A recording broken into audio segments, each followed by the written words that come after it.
जगण्याचा नाही तर खऱ्या अर्थानं स्वाभिमानाने अभिमानाने जगण्याचा अधिकार मिळाला पाहिजे। यासाठी अनेक महापुरुषांनी अनेक क्रांतिकारकांनी आपल्या प्राणाची आहुती दिली आणि अखेर या देशाला 15 ऑगस्ट 1947 ला स्वातंत्र्य मिळालं।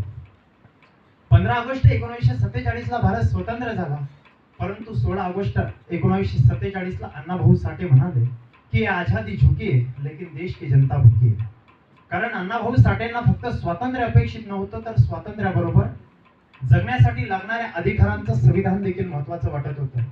आणि मध्यंतरीच्या काळामध्ये या देशाचं सुंदर आणि पवित्र असं संविधान तयार झालं। या संविधानाच्या माध्यमातून लोकांना लोकमताचा अधिकार प्राप्त झाला, आपलं मत मांडण्याचा अधिकार त्या ठिकाणी मिळाला। अब्राहम लिंकनांची फार सुंदर व्याख्या आहे की लोकांनी लोकांसाठी चालवलेले शासन म्हणजे लोकशाही आणि खऱ्या अर्थानं तिथल्या सर्वसामान्य व्यक्तीला लोकमताचा अधिकार त्या ठिकाणी प्राप्त झाला।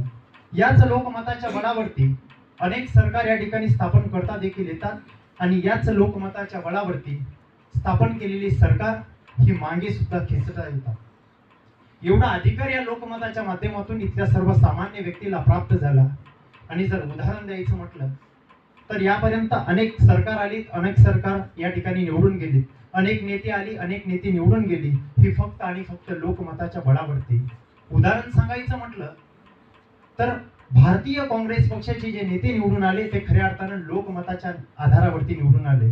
आणि जर यामध्ये आवर्जून मला उल्लेख करावासा वाटतो की गांधी घराण्याचा, की लोकमताच्या बळावरती हे निवडून आलेले नेते होते, परंतु निवडून दिलेले नेते सुद्धा मागे खेचता येतात। याचेही जर उत्तम उदाहरण द्यायचं म्हटलं तर 1977 ची आणीबाणी, की इंदिरा गांधींच्या नेतृत्वाखाली अनेक सरकारे हे गडगाईला आले आणि याच विचारातून खऱ्या अर्थानं इथल्या व्यवस्थेचे या ठिकाणी विभाजन होत गेले।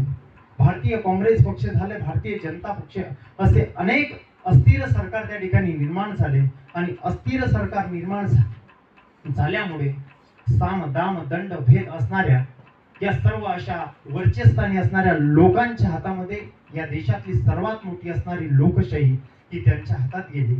मला एवढंच सांगायचंय, जर खऱ्या अर्थानं जर भारतीय स्वातंत्र्याच्या आणीबाणीच्या नंतर जर 50 वर्षाची धडे जर आम्हाला शिकून घ्यायचे असेल तर खऱ्या अर्थानं आपण पवित्र असा संविधानाने दिलेला मतदानाचा अधिकार आपण बजावला पाहिजे।